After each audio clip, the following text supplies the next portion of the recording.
Freedom is never really free. Now, if you're an American, that's probably an idiom you're familiar with. It's most often used in reference to military type things, but it's an idiom you're probably familiar with. Those of you in other parts of the world may have heard similar things or be familiar with that concept, but even though you have freedom, it usually almost always comes at a cost. And today, the 4th of July, the year is 2018 as I'm recording this, we in the U.S. celebrate Independence Day or National Freedom. There's a whole lot of subtext there that we won't go into today in this video. We're just focusing on the fact that we're observing National Independence Day. But it's fair to say that freedom always comes at a cost. Almost in every case it comes at a cost, sometimes at an absolutely incredible cost. This principle applies to nearly all areas of life, not just to national independence. You all probably have heard also said that the nomadic life is a free life, that you can have freedom as a nomad.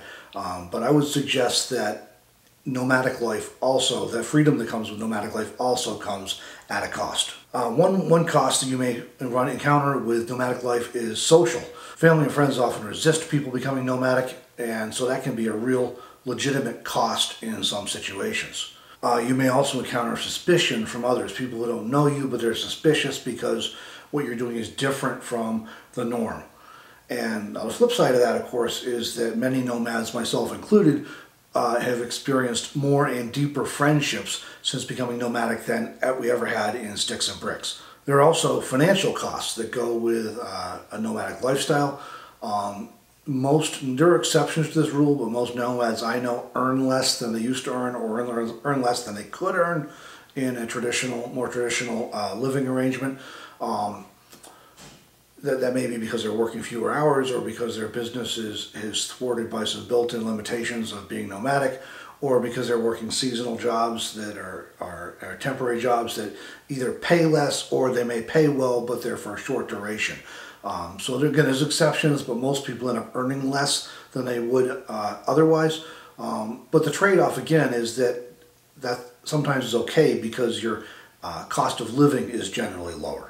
There are also some logistical costs that come up that can be as simple as having to pay for a mail forwarding service, but it can also be non-monetary, just the hassle and time investment of dealing with residency issues and insurance and banking and other things of this nature that you just don't think about when you're in a regular apartment or house, and they become considerable hurdles. Now again, these things can all be dealt with, they can all be managed, but there are costs, both cash costs and time and energy costs.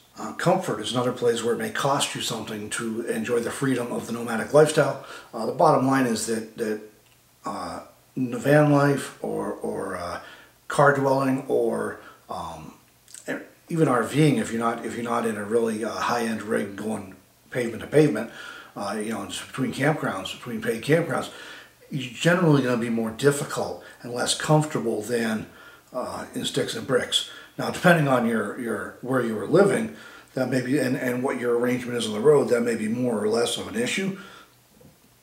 But generally speaking, it's much harder and much less comfortable day to day than living in a house. So that's just something to be aware of. Now again, there are great things that come with it.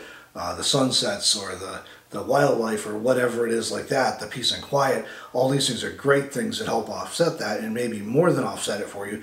But it is something to be aware of, that there are costs in terms of comfort. And finally, there may be health costs. The first issue to come up is insurance. If you have Medicare, you can pretty much use that in any state. But again, you're still going to be on the hook for the 20% or so deductible or copay on that.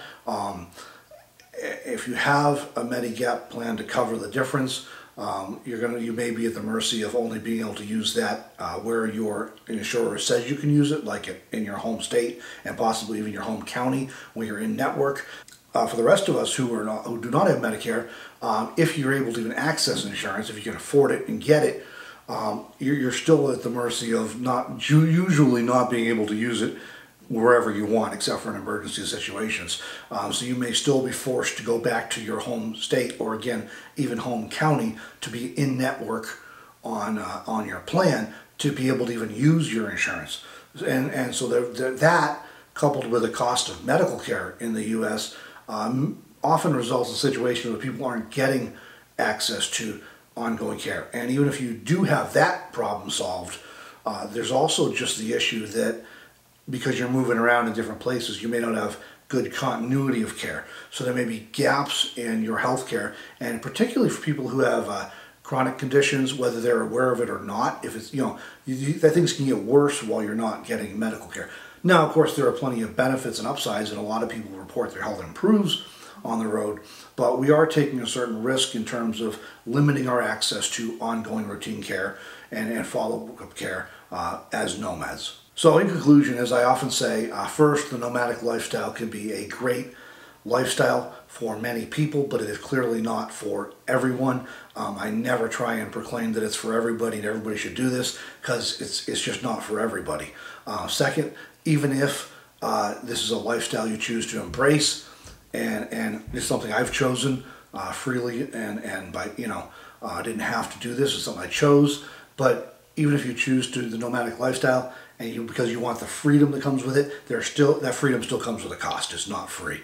And third, the ultimate question then for each one of us is the cost of the nomadic lifestyle worth the freedom that we gain from it? And that's a question that each person has to answer individually. For me, at least so far, yes, I feel that the costs are worth enduring, are worth paying for the freedom and the other benefits that I get from being a nomad. But that's a question that each person has to decide for themselves. So thanks for joining me in this video, everybody, as I share these thoughts on this 4th of July, this Independence Day here in the U.S.